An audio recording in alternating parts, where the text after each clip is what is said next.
Hi welcome back to Sinchu blogs. ಇದು Tuesday ಮಾರ್ನಿಂಗಿಂದ vlog start ಮಾಡ್ತಾ ಇರೋದು. ನಾನಿವತ್ತು ನಿಮಗೆ ಒಂದು ಒಳ್ಳೆ ಹೆಲ್ದಿ ಬ್ರೇಕ್ಫಾಸ್ಟ್ ರೆಸಿಪಿನ ತೋರಿಸ್ತೀನಿ. ನಾನಿಲ್ಲಿ ಒಂದು ಬೌಲ್ ಮಖಾನ ತೊಗೊಂಡಿದ್ದೀನಿ. 1 ಸ್ಪೂನ್ ತುಪ್ಪನ ಒಂದು ಪ್ಯಾನ್ಗೆ ಹಾಕಿ ಬಿಸಿ ಮಾಡಿಕೊಂಡು ನಂತರ ಮಖಾನ ಹಾಕಿ ಅದನ್ನು ಹುರ್ಕೋತೀನಿ. ನಾನಿಲ್ಲಿ ಒಂದು ಕ್ಯಾರೆಟ್, ಒಂದು ಸೌತೆಕಾಯಿ, ಒಂದು ಹಸಿ ಮೆಣಸಿನ್ಕಾಯಿನ ತೊಗೊಂಡು ಒಂದು ಕ್ಯಾರೆಟ್ನ ತುರ್ಕೋತಾ ಇದ್ದೀನಿ. ಇದನ್ನು ತುರಿದಿಟ್ಕೊಂಡು ನಂತರ ಸೌತೆಕಾಯಿಯನ್ನು ತುರಿದಿಟ್ಕೋತೀನಿ. ಹಾಗೆ ಆ ಹಸಿ ಮೆಣಸಿನ್ಕಾಯಿನ ಸಣ್ಣ ಸಣ್ಣದಾಗಿ ಕಟ್ ಮಾಡ್ಕೋತೀನಿ. ನಂತರ ನಾನು ಒಂದು 2 ಟೇಬಲ್ ಸ್ಪೂನ್ ಆಗುವಷ್ಟು ಶೇಂಗಾನ ಬಿಸಿ ಮಾಡ್ಕೋತೀನಿ, ಅಂದರೆ ಹುರ್ಕೋತೀನಿ. ಅದನ್ನು ಒಂದು ಬೌಲ್ಗೆ ಟ್ರಾನ್ಸ್ಫರ್ ಮಾಡಿಕೊಂಡು ತುರಿದಿಟ್ಕೊಂಡಿದ್ದಂಥ ಕ್ಯಾರೆಟ್ ಹಾಗೆ ಸೌತೆಕಾಯಿ, ಒಂದು ಹಸಿರು ಮೆಣಸಿನ್ಕಾಯಿ ಹಾಗೆ ಒಂದು 10 ಗೋಡಂಬಿ, ಒಂದು 10 ಬಾದಾಮಿ, ಹಾಗೆ ನಾನಿಲ್ಲಿ ಮಖಾನ ಆಗಲೇ ಹುರಿದಿಟ್ಕೊಂಡಿದ್ನಲ್ಲ ಅದನ್ನು ಹಾಕ್ಕೋತೀನಿ. ನಂತರ ನಾನಿಲ್ಲಿ ಹೆಸರು ಕಾಳನ್ನು ಮೊಳಕೆ ಕಟ್ಟಿಟ್ಟಿದ್ದೆ, ಅದನ್ನು ಒಂದು ಬೌಲ್ ಹಾಕ್ಕೊಂಡು ಇದಕ್ಕೆ water melon seeds 1 spoon, pumpkin seeds 1 spoon, ಹಾಗೆ ರುಚಿಗೆ ತಕ್ಕಷ್ಟು ಉಪ್ಪು, 1/4 ಟೇಬಲ್ ಸ್ಪೂನ್ ಆಗುವಷ್ಟು ಪೆಪ್ಪರ್ನ ಹಾಕಿ ಇದನ್ನು ನೀಟಾಗಿ ಮಿಕ್ಸ್ ಮಾಡ್ಕೋತೀನಿ.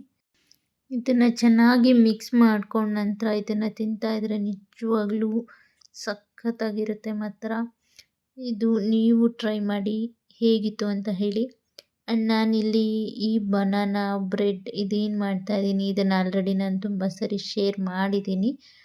ಇದ್ರ ಜೊತೆಗೆ ಮಖಾನ ಹಾಗೆ ಸ್ಪ್ರೌಟ್ಸ್ ಏನು ಸಲಾಡ್ ಮಾಡಿದ್ದೆ ಇದನ್ನು ಹಾಕ್ಕೊಂಡು ಇದ್ರ ಜೊತೆ ಒಂದು 2 ಮೊಟ್ಟೆ, ಇದಿಷ್ಟು ತಿಂದರೆ ಸಾಕು, ಸಂಜೆವರೆಗೂ ಹಶ್ವೆ ಆಗಲ್ಲ. ತುಂಬಾ ಎನರ್ಜೆಟಿಕ್ಕಾಗಿ ಇರ್ಬೋದು, ಆ್ಯಕ್ಟಿವ್ ಆಗಿ.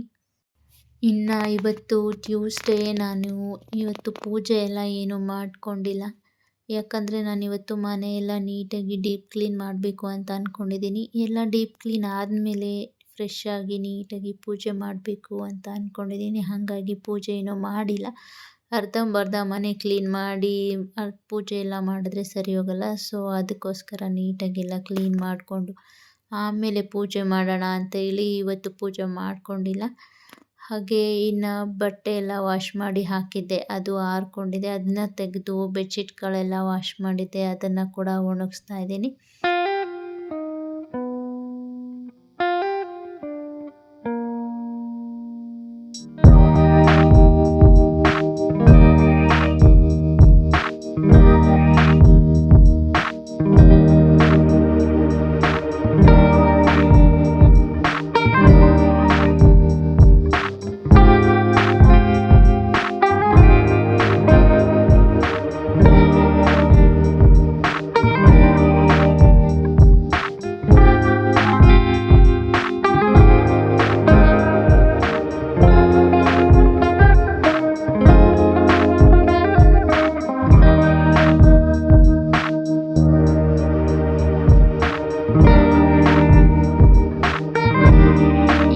ಬಟ್ಟೆ ವಾಶ್ ಮಾಡಿದ್ದು, ಬೆಡ್ಶೀಟ್ ವಾಶ್ ಮಾಡಿದ್ದು, ಆ ಕೆಲಸ ಎಲ್ಲ ಮುಗೀತು.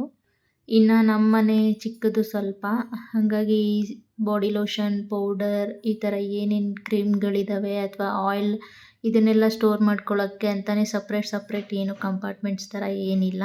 ಸೊ ಹಾಗಾಗಿ ನಾನು ಒಂದು ಎಕ್ಸ್ಟ್ರಾ ಟೇಬಲ್ ಇತ್ತು, ಅದ್ರ ಮೇಲೆ ಈ ಥರ ನೀಟಾಗಿ ಜೋಡಿಸ್ಕೋತೀನಿ. ಇದನ್ನು ನಾನು ಯಾವಾಗಲೂ ಮನೆ ಕ್ಲೀನ್ ಮಾಡಿದಾಗೆಲ್ಲ ಕ್ಲೀನ್ ಮಾಡ್ಕೋತಾ ಇರ್ತೀನಿ ವೀಕ್ಲಿ ಒನ್ಸ್. ಬಟ್ ಆದ್ರೂ ತುಂಬ ಡಸ್ಟ್ ಬರ್ತಾ ಇರುತ್ತೆ ಇಲ್ಲಿ. ಇನ್ನು ಈಗ ಆಲ್ಮೋಸ್ಟ್ 85% ಮನೆ ಕೆಲಸ ಮುಗ್ದಿದೆ.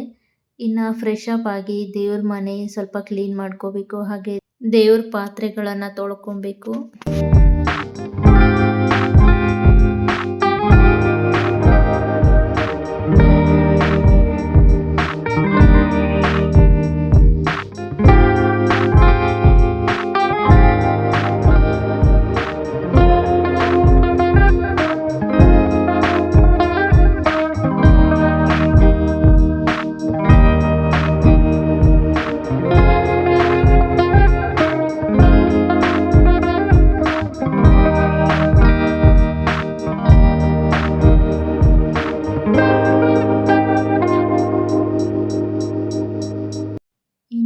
ಈಗ ಮನೆಯೆಲ್ಲ ಕ್ಲೀನ್ ಮಾಡಿ ಫ್ರೆಶ್ ಅಪ್ ಆಗಿ ದೇವ್ರ ಮನೇನ ಕ್ಲೀನ್ ಮಾಡ್ಕೋತಾ ಇದ್ದೀನಿ.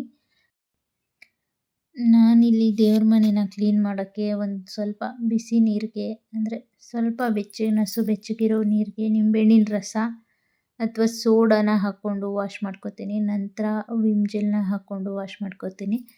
ನಮ್ಮ ಮನೆಯಲ್ಲಿ ಏನಾಗಿತ್ತು ಅಂದರೆ ನಾನು ಲಾಸ್ಟ್ ವೀಕು ಡಿಮಾರ್ಟ್ಗೆ ಹೋಗಿದ್ದೆ. ಅಲ್ಲಿ ಬೈ ಒನ್ ಗೆಟ್ ಒನ್ ಅಂತ ತುಂಬ ಆಫರ್ಸ್ ಇತ್ತು. ಸೊ ನಾನು ನ್ಯೂ ಇಯರ್ ಆಫರ್ ಏನೋ ಇರ್ಬೋದು ಅಂತ ಹೇಳಿ ಇದು ದೀಪಮ್ ಆಯಿಲ್ ಎಲ್ಲ ಬೈ ಒನ್ ಗೆಟ್ ಒನ್ ಇತ್ತು, ಅದನ್ನು ತೊಗೊಂಡು ಬಂದೆ. ನಿಜವಾಗ್ಲೂ ಅದು ಚೆನ್ನಾಗಿಲ್ಲ. ಅದು ತೊಗೊಂಡು ಬಂದು 2 ಟೈಮ್ ಆದರೆ ಆ ಆಯಿಲಿಂದ ನಾನು ದೀಪ ಹಚ್ಚಿದೆ. ಮನೆ ಎಲ್ಲ ದೇವ್ರ ಮನೆ ಎಲ್ಲ ಫುಲ್ಲು ಬ್ಲ್ಯಾಕ್ ಆಗಿಬಿಟ್ಟಿತ್ತು. ಹಾಗಾಗಿ ಫುಲ್ಲು ನೀಟಾಗಿ ಡೀಪ್ ಕ್ಲೀನ್ ಮಾಡ್ತಾ ಇದ್ದೀನಿ. ತುಂಬಾ ಬ್ಲ್ಯಾಕ್ ಆಗಿತ್ತು ದೇವ್ರ ಮನೆ. ಇದು ವುಡ್ ಎಲ್ಲ ಫುಲ್ಲು, ಸೊ ಅದೆಲ್ಲ ಒಂಥರ ಬ್ಲ್ಯಾಕ್ ಆಗಿಬಿಟ್ಟಿತ್ತು. ವೈಟ್ ಗೋಡೆ ವಾಲೆಲ್ಲ ಫುಲ್ ಅದೇ ಆಗೋಗಿತ್ತು. ಸೊ ನೀವೇನಾದರೂ ಆ ಥರ ತೊಗೊಳಂಗಿದ್ರೆ ನೋಡಿ ಎಕ್ಸ್ಪೈರಿ ಡೇಟ್ ಎಲ್ಲ ಚೆಕ್ ಮಾಡಿ ತೊಗೊಳ್ಳಿ ಅಂತ ಹೇಳ್ತೀನಿ. ನಾನು ಡೇಟ್ ಕೂಡ ಏನೂ ಚೆಕ್ ಮಾಡಿಲ್ಲ, ಹಾಗೆ ತೊಗೊಂಡು ಬಂದುಬಿಟ್ಟೆ. ನನ್ನ ಹಸ್ಬೆಂಡ್ ಅದೇ ಹೇಳ್ತಿದ್ರು, ಚೆಕ್ ಮಾಡಿ ತೊಗೊಂಡು ಬರಬೇಕಿತ್ತು ನೀನು ಅಂತ ಹೇಳಿ. ಸೊ ನನ್ನದೇ ಮಿಸ್ಟೇಕ್. ನೀವುಗಳು ಯಾರಾದರೂ ಡಿಮಾರ್ಟ್ಗೆ ಹೋಗಿ ಏನಾದರೂ ಪರ್ಚೇಸ್ ಮಾಡೋದಿದ್ದರೆ ಈ ಥರ ಎಕ್ಸ್ಪೈರಿ ಡೇಟ್ ಎಲ್ಲ ಚೆಕ್ ಮಾಡಿಕೊಂಡು ತೊಗೊಳ್ಳಿ. ನಿಜವಾಗ್ಲೂ 2-3 ಪ್ರಾಡಕ್ಟ್ಸ್ ಹೀಗೆ ಆಗಿದೆ. ನನಗೆ ಫಸ್ಟ್ ಟೈಮ್ ಈ ಥರ ಆಗಿರೋದು. ತುಂಬಾ ಒಂಥರ ಡಿಸಪಾಯಿಂಟ್ ಆಗಿತ್ತು ನನಗೆ. ಏನಾದರೂ ಆಯಿಲ್ ಚೆನ್ನಾಗಿಲ್ಲ, ತುಪ್ಪ ಚೆನ್ನಾಗಿಲ್ಲ ಅಂದರೆ ಈ ಥರ ಕಪ್ಪಾಗಿ ಬರುತ್ತಲ್ವ, ಅದು ಹೊಗೆ ಎಲ್ಲ ಬಂದು ಕಪ್ಪಗಾಗ್ಬಿಡುತ್ತೆ ದೇವ್ರ ಮನೆ ಅಥವಾ ಗೋಡೆಗಳು ಇದೆಲ್ಲ. ಹಾಗಾಗಿ ಗೂಡು ಕಟ್ಟೋದು ಕೂಡ ತುಂಬಾ ಆಗಿಬಿಡುತ್ತೆ. ಮೂಲೆ ಮಡ್ಕುಗಳಲ್ಲೆಲ್ಲ ತುಂಬ ಗೂಡುಗಳಿರುತ್ತೆ. ನಮ್ಮ ಮನೇಲಿ ನಾನು ಆಲ್ಮೋಸ್ಟ್ ಡೈಲಿ ಕಸ ಗುಡಿಸುವಾಗಲೆಲ್ಲ ಎಲ್ಲಿ ಗೂಡು ಕಾಣುತ್ತೆ ಅದನ್ನೆಲ್ಲ ಹಾಗೆ ಕ್ಲೀನ್ ಮಾಡ್ಕೋತಾ ಇರ್ತೀನಿ.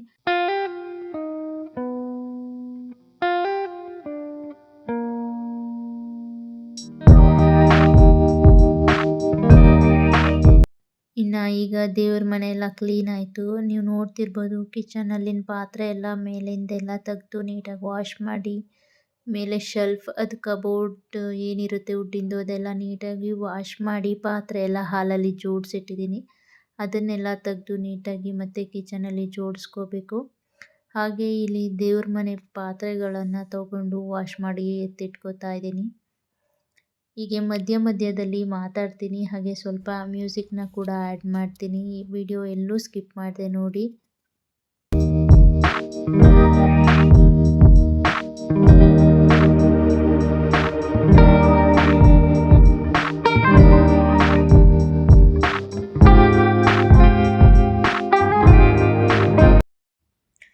ಹಾಯ್, ಶುಭೋದಯ ಎಲ್ರಿಗೂ. ಎಲ್ಲರೂ ಹೇಗಿದ್ದೀರಾ? ಎಲ್ಲರೂ ಚೆನ್ನಾಗಿದ್ದೀರಾ ಅಂತ ಅನ್ಕೋತೀನಿ.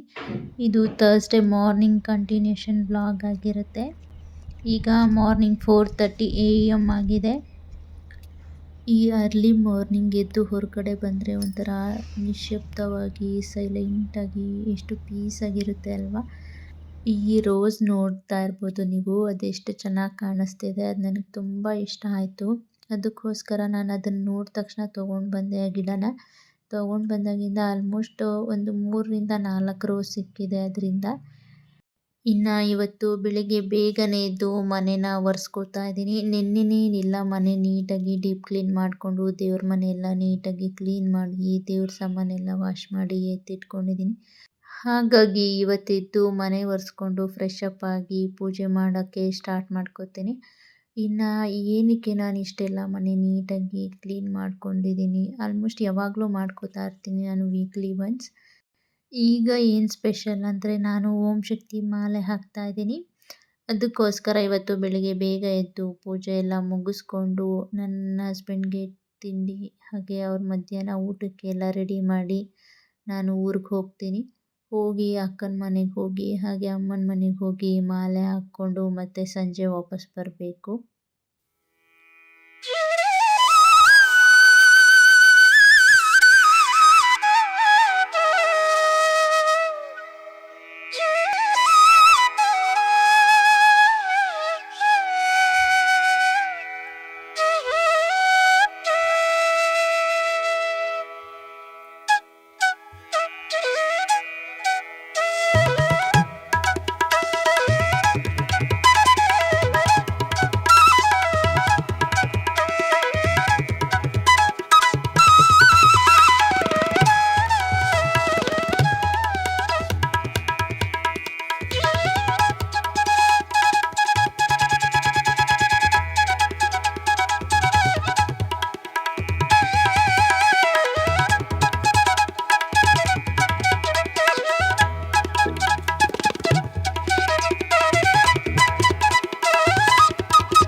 ಇನ್ನು ಈಗ ಪೂಜೆ ಎಲ್ಲ ಮುಗಿಸಿದ್ದಾಯಿತು. ಇನ್ನು ನನ್ನ ಹಸ್ಬೆಂಡ್ಗೆ ಮಧ್ಯಾಹ್ನ ಊಟಕ್ಕೆ ಹಾಗೆ ಮಾರ್ನಿಂಗ್ ಬ್ರೇಕ್ಫಾಸ್ಟ್ಗೆ ರೆಡಿ ಮಾಡ್ತಾ ಇದ್ದೀನಿ. ಇನ್ನು ನಾನು ಮಾಲೆ ಹಾಕೋ ತನಕ ಏನು ತಿನ್ನೋ ಹಾಗಿಲ್ಲ, ಹಾಗಾಗಿ ಅವ್ರಿಗೇ ಸ್ವಲ್ಪ ಸಿಂಪಲ್ಲಾಗಿ ಮಾಡ್ಕೊತಾ ಇದ್ದೀನಿ. ಫ್ರೈಡ್ ರೈಸ್ ಮಾಡ್ತಾಯಿದ್ದೀನಿ, ಹಾಗೆ ಅವ್ರಿಗೆ ಒಂದು ಬ್ರೆಡ್ ಸ್ಯಾಂಡ್ವಿಚ್ ಮಾಡ್ತಾಯಿದ್ದೀನಿ. ಫಸ್ಟು ಬ್ರೆಡ್ ಸ್ಯಾಂಡ್ವಿಚ್ ಮಾಡ್ತೀನಿ, ಅದನ್ನು ಹೇಗೆ ಮಾಡೋದು ಅಂತ ತೋರಿಸ್ತೀನಿ ನೋಡಿ. ಈಗ ನಾನು ಇಲ್ಲಿ ಒಂದು 3 ಬ್ರೆಡ್ ಪೀಸ್ ತೊಗೊಂಡಿದ್ದೀನಿ, ಹಾಗೆ ಈ ಎಲ್ಲ ತರಕಾರಿಗಳನ್ನು ತೊಗೊಂಡಿದ್ದೀನಿ. ಒಂದು 2ರಿಂದ 3 ಟೇಬಲ್ ಸ್ಪೂನ್ ಮೊಳಕೆ ಕಾಳನ್ನು ಕೂಡ ತೊಗೊಂಡಿದ್ದೀನಿ. ಇದನ್ನೆಲ್ಲ ಹಾಕ್ಕೊಂಡು ಇದ್ರ ಜೊತೆಗೆ ಒಂದು 1/4 ಟೇಬಲ್ ಸ್ಪೂನ್ ಶುಂಠಿನ ಹಾಕೋತೀನಿ, ಹಾಗೆ ಒಂದು ಸ್ವಲ್ಪ ಮೊಸರನ್ನ ಹಾಕೋತೀನಿ, ಅಂದರೆ 1 ಸ್ಪೂನ್ 1.5 ಸ್ಪೂನ್ ಹಾಕೋತೀನಿ. ಮತ್ತು ಇದಕ್ಕೆ ಪೆಪ್ಪರ್ ಹಾಕೋತೀನಿ, ಹಾಗೆ ರುಚಿಗೆ ತಕ್ಕಷ್ಟು ಉಪ್ಪನ್ನು ಹಾಕಿ ಇದನ್ನು ನೀಟಾಗಿ ಮಿಕ್ಸ್ ಮಾಡ್ಕೋತೀನಿ. ಅದಕ್ಕೆ ಖಾರಕ್ಕೆ ಚಿಲ್ಲಿ ಫ್ಲೇಕ್ಸ್ ಇದ್ದರೆ ಯೂಸ್ ಮಾಡ್ಕೋಬೋದು. ನನಗೆ ಚಿಲ್ಲಿ ಫ್ಲೇಕ್ಸ್ ಯಾಕೋ ಇಷ್ಟ ಆಗಲಿಲ್ಲ, ಹಾಗಾಗಿ ನಾನು ಖಾರದ ಪುಡಿನ ಯೂಸ್ ಮಾಡ್ತಾಯಿದ್ದೀನಿ. ಇದನ್ನು ನೀಟಾಗಿ ಮಿಕ್ಸ್ ಮಾಡಿಕೊಂಡು ಈಗ ಬ್ರೆಡ್ ಮೇಲೆ ಸ್ಪ್ರೆಡ್ ಮಾಡ್ಕೋಬೇಕು. ನಾನು 3 ಬ್ರೆಡ್ ತೊಗೊಂಡಿದ್ದೀನಿ. ಅದು ಕ್ಯಾಮ್ರಾ ನಾನು ನೋಡ್ಕೊಂಡಿಲ್ಲ, ಅದು ನೀಟಾಗಿ ಕಾಣಿಸ್ತಾ ಇಲ್ಲ, ಅಲ್ಲಿ ನೀಟಾಗಿ ಪ್ಲೇಸ್ಮೆಂಟ್ ಮಾಡಿಲ್ಲ, ಸೊ ಹಾಗಾಗಿ ಅದು ಮಿಸ್ಟೇಕ್ ಆಗಿದೆ, ಸಾರಿ. ನೀಟಾಗಿ ಬ್ರೆಡ್ ಮೇಲೆ ಒಂದೊಂದೇ ಬ್ರೆಡ್ ಮೇಲೆ ಈ ಥರ ಸ್ಪ್ರೆಡ್ ಮಾಡಿಕೊಂಡು ಅದ್ರ ಮೇಲೆ ಚೀಸ್ನ ಈ ಥರ ತುರ್ಕೋತಾ ಇದ್ದೀನಿ.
ನೋಡ್ತಾ ಇರ್ಬೋದು ನೀವು. ಈಗ ನಾನು ಇಲ್ಲಿ ರೆಡಿ ಮಾಡ್ಕೊಂಡಾಯಿತು. ಈಗ ಸ್ಟವ್ ಮೇಲೆ ಒಂದು ಪ್ಯಾನ್ ಇಟ್ಕೊಂಡು ಅದಕ್ಕೆ ತುಪ್ಪನ ಸ್ಪ್ರೆಡ್ ಮಾಡ್ಕೋತೀನಿ. ನಂತರ ಈ ಥರ ಬ್ರೆಡ್ ಇಟ್ಟು ಅದ್ರ ಮೇಲೆ ಒಂದು ಲಿಡ್ನ ಕ್ಲೋಸ್ ಮಾಡಿ ಒಂದು 2-3 ಮಿನಿಟ್ಸ್ ಎರಡೂ ಸೈಡು ಬೇಯಿಸ್ಕೋತೀನಿ. ಇಷ್ಟು ಮಾಡಿದ್ರೆ ಆಯಿತು, ಒಂದು ಸೂಪರಾದ ಸ್ಯಾಂಡ್ವಿಚ್ ರೆಡಿ ಆಗುತ್ತೆ. ಇದನ್ನು ನನಗೆ ಹೇಳ್ಕೊಟ್ಟಿದ್ದು ನನ್ನ ಹಸ್ಬೆಂಡೇ. ಫಸ್ಟ್ ಅವ್ರು ನನಗೆ ಮಾಡಿಕೊಟ್ಟಿದ್ದು, ನನಗೆ ತಿಂದು ತುಂಬ ಇಷ್ಟ ಆಯಿತು. ಅದಾದಮೇಲೆ ನಾನೇ ಅವ್ರಿಗೆ ಒಂದು 2ರಿಂದ 3 ಸರಿ ಮಾಡಿಕೊಟ್ಟಿದ್ದೀನಿ. ನಿಜವಾಗ್ಲೂ ಇದನ್ನು ಮಾರ್ನಿಂಗ್ ಬ್ರೇಕ್ಫಾಸ್ಟ್ಗೆ ಅಥವಾ ಈವ್ನಿಂಗ್ ಸ್ನ್ಯಾಕ್ ಆಗಿ ತಿನ್ಬೋದು, ತುಂಬಾ ಟೇಸ್ಟಿಯಾಗಿರುತ್ತೆ. ಮತ್ತು ನಾನಿಲ್ಲಿ ಮನೇಲೇ ಸಾಸ್ನ ಪ್ರಿಪೇರ್ ಮಾಡ್ಕೊಂಡಿದ್ದೀನಿ. ಇದನ್ನು ರೆಸಿಪಿ ನಾನು ಆಲ್ರೆಡಿ ಶೂಟ್ ಮಾಡಿಕೊಂಡೆ, ಬಟ್ ಅದೇನಂದರೆ ಕ್ಯಾಮ್ರಾ ನಾನು ಕರೆಕ್ಟಾಗಿ ಪ್ಲೇಸ್ಮೆಂಟ್ ಮಾಡಿಲ್ಲ. ವಿಡಿಯೋ ಆಗಿದೆ ಅಂತ ನಾನು ಅಂದ್ಕೊಂಡು ಮಾಡ್ಕೊಂಡು ಹೋಗ್ಬಿಟ್ಟಿದ್ದೀನಿ. ಅದನ್ನು ಅಬ್ಸರ್ವ್ ಮಾಡಬೇಕಿತ್ತು, ಮಾಡಿಲ್ಲ. ನಾವು ಹೊರಗಡೆಯಿಂದ ಎಲ್ಲ ಸಾಸ್ನ ತೊಗೊಂಬಂದು ತಿಂತೀವಿ, ಬಳಸ್ಕೋತೀವಿ, ಬಟ್ ಅದು ನಿಜವಾಗ್ಲೂ ಹೆಲ್ದಿ ಅಲ್ಲ. ನನಗೆ ಅನ್ಹೆಲ್ದಿ ಹೊರಗಡೆ ತಿನ್ನೋಕ್ಕಾಗಲಿ ಇಷ್ಟ ಆಗಲ್ಲ, ಸೊ ಮನೆಯಲ್ಲೇ ಪ್ರಿಪೇರ್ ಮಾಡ್ಕೋತೀನಿ. ಇನ್ನು ಮಧ್ಯಾಹ್ನ ಊಟಕ್ಕೆ ಫ್ರೈಡ್ ರೈಸ್ ಮಾಡ್ಕೋತಾ ಇದ್ದೀನಿ. ನಾನಿಲ್ಲಿ ಒಂದು ಪ್ಯಾನ್ನ ಇಟ್ಕೊಂಡು ಅದಕ್ಕೆ ಒಂದು 3ರಿಂದ 4 ಟೇಬಲ್ ಸ್ಪೂನ್ ಎಣ್ಣೆ ಹಾಕ್ಕೊಂಡು ಕಟ್ ಮಾಡಿ ಇಟ್ಕೊಂಡಿದ್ದ ಒಂದು ಈರುಳ್ಳಿ ಹಾಕಿ ಬಾಡಿಸ್ಕೋತಾ ಇದ್ದೀನಿ. ಈರುಳ್ಳಿನ ಚೆನ್ನಾಗಿ ಫ್ರೈ ಮಾಡ್ಕೋತೀನಿ. ಈರುಳ್ಳಿ ಫ್ರೈ ಆದ ನಂತರ 1 ಟೇಬಲ್ ಸ್ಪೂನ್ ಶುಂಠಿ ಬೆಳ್ಳುಳ್ಳಿ ಪೇಸ್ಟನ್ನು ಹಾಕಿ ಚೆನ್ನಾಗಿ ಮಿಕ್ಸ್ ಮಾಡ್ಕೋತೀನಿ. ನಂತರ ಇದಕ್ಕೆ ನಾನು ಕ್ಯಾಪ್ಸಿಕಮ್, ಕ್ಯಾರೆಟ್, ಹಾಗೆ ಸ್ವೀಟ್ ಕಾರ್ನ್, ಬೀನ್ಸ್, ನೌಕೋಲ್ ಇದೆಲ್ಲನೂ ಸಣ್ಣ ಸಣ್ಣಕ್ಕೆ ಉದ್ದುದ್ದಕ್ಕೆ ಕಟ್ ಮಾಡಿ ಇಟ್ಕೊಂಡಿದ್ದೀನಿ. ಇದನ್ನು ಕೂಡ ಹಾಕಿ ಒಂದ್ಸರಿ ಚೆನ್ನಾಗಿ ಬಾಡಿಸ್ಕೋತೀನಿ. ಈಗ ಇದಕ್ಕೆ ರುಚಿಗೆ ತಕ್ಕಷ್ಟು ಉಪ್ಪನ್ನು ಹಾಕಿ ಮತ್ತೆ ಒಂದ್ಸರಿ ಮಿಕ್ಸ್ ಮಾಡಿಕೊಂಡು ಖಾರಕ್ಕೆ 1 ಟೇಬಲ್ ಸ್ಪೂನ್ ಖಾರದ ಪುಡಿನ ಹಾಕ್ಕೋತೀನಿ. 1 ಟೇಬಲ್ ಸ್ಪೂನ್ ಇಲ್ಲ, ಸಾರಿ, ಒಂದು ಅರ್ಧ ಟೇಬಲ್ ಸ್ಪೂನ್ ಇದೆ, ಅದನ್ನು ಹಾಕ್ಕೊಂಡು ಚೆನ್ನಾಗಿ ಮಿಕ್ಸ್ ಮಾಡ್ಕೋತೀನಿ. ಈಗ ಇದಕ್ಕೆ 3 ಟೇಬಲ್ ಸ್ಪೂನ್ ಸಾಸ್ ಹಾಕ್ಕೋತೀನಿ. ಹಾಕ್ಕೊಂಡ ನಂತರ ಇದನ್ನು ಕೂಡ ಒಂದು 5 ನಿಮಿಷ ಚೆನ್ನಾಗಿ ಮಿಕ್ಸ್ ಮಾಡಿಕೊಂಡು ಫ್ರೈ ಮಾಡ್ಕೋತೀನಿ.